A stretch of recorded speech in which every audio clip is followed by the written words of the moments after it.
भाजपच्या प्रियदर्शनी उईके यांचा शानदार असा विजय झालेला आहे, तर काँग्रेसच्या प्रियंका मोगे यांचा दरारून पराभव झाला। 3.5 वर्षाच्या प्रदीर्घ प्रतीक्षेनंतर पार पडलेल्या यवतमाळ नगर परिषदेच्या निवडणुकीत भारतीय जनता पक्षाने नवनिर्वाचित वर्चस्व गाजवले आहे।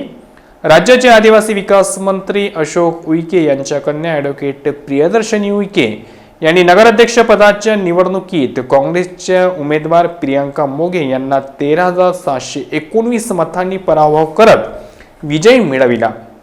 या विजयामुळे यवतमाळ पालिकेत पुन्हा एकदा कमळ फुलले असून भाजपला 58 पैकी 28 जागांवर स्पष्ट बहुमत मिळाले आहे। रविवारी तंत्रनिकेतन विद्यालयात पार पडलेल्या मतमोजणी ते पहिल्या फेरीपासून ॲडव्होकेट प्रियदर्शनी उईके यांनी आघाडी घेतली होती। ही आघाडी त्यांनी शेवटपर्यंत कायम राखली। नुकत्याच पार पडलेल्या निवडणूक निकालांमध्ये भारतीय जनता पक्षाने आपले वर्चस्व सिद्ध केले आहे।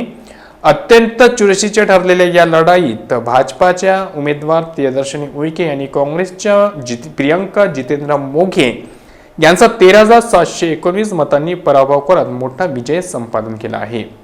या निवडणुकीत प्रियदर्शनी उईके यांना एकूण 57,713 मते मिळाली, तर त्यांच्या प्रतिस्पर्धी काँग्रेसच्या प्रियंका मोगे यांना 44,994 मतांवर समाधान मानावे लागले। सुरुवातीच्या फेऱ्यांपासून उईके यांनी घेतलेली आघाडी शेवटपर्यंत कायम राखली। या निवडणुकीनंतर सभागृहातील पक्षांची स्थिती आता स्पष्ट झाली असून भाजप हा सर्वात मोठा पक्ष ठरला आहे।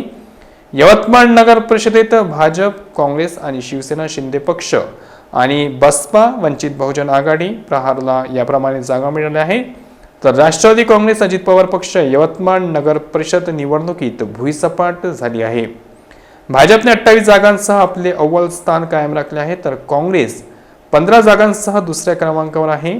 शिवसेनेला 7 जागा मिळाल्या असून वंचित आणि प्रहार यासारख्या छोट्या पक्षांनीही आपली उपस्थिती दर्शविली आहे।